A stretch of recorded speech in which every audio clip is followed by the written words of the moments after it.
2 ans de contrat, objectif CN 2027, les dessous de l'arrivée d'Aliou Cissé à la tête chevalier de la Méditerranée par rapport à son expérience, sa brillante trajectoire avec les Lions, son sens du management, bien entendu, sur l'aspect financier. Aliou Cissé a convaincu la Fédération de Libye de football et va devenir le futur sélectionneur des Chevaliers de la Méditerranée. Un contrat de 2 ans l'attend mais s'arrêtera en cas de non-atteinte d'objectifs précis. Qui pour relancer le football libyen, surtout, son équipe nationale, là où ont notamment échoué des entraîneurs comme Nasser Al-Adiri, Milutin Sredojevic, Corentin Martins, Javier Clemente ou encore Fawzi Benzarti. Après tant d'années de désillusion, marquées notamment par une absence à la Coupe d'Afrique longue de 13 ans, la Fédération de Libye de football veut repartir sur de nouvelles bases et cela passe forcément par frapper un grand coup avec la venue d'un entraîneur de renommée mondiale. Ainsi, depuis plusieurs jours, la LFF s'est tournée vers Aliou Cissé, malgré quelques obstacles, est toute proche d'atteindre son but dans ce dossier.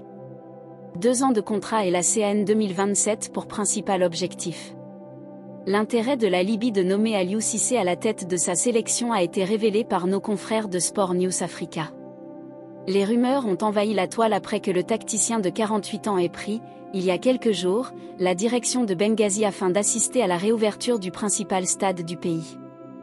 Mais il faut dire que, comme on pouvait s'y attendre avec l'ancien sélectionneur des Lions du Sénégal, les négociations avec la fédération libyenne ont été intenses.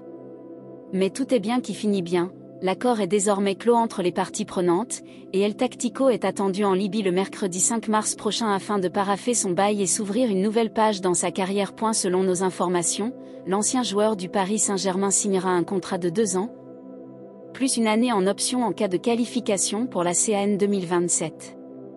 Pour arriver à convaincre Cissé et lui permettre de travailler sereinement, sans beaucoup de pression, les dirigeants libyens lui ont formulé une proposition ambitieuse sur le plan économique et lui ont donc fixé cet objectif loin d'être impossible à atteindre.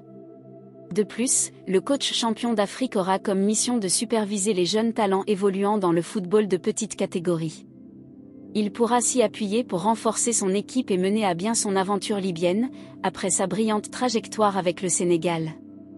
Car il faut le préciser, si la Fédération de Libye de football a jeté son dévolu sur le natif de Ziguinchor, ce n'est pas seulement parce que ce dernier a les qualités nécessaires pour restaurer l'image sportive des Chevaliers de la Méditerranée. C'est aussi parce qu'il a mené la sélection sénégalaise vers les sommets en gagnant une Coupe d'Afrique et en se qualifiant, à 2 reprises, pour la Coupe du Monde.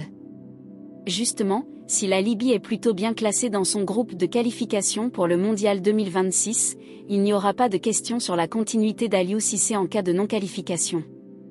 Mais El Tactico et ses joueurs joueront quand même toutes leurs chances dans cette poule D. N'oubliez pas de abonner sur notre chaîne, Sport 95 TV, et d'activer la cloche notification, pour recevoir toutes nos vidéos à temps réel. Merci.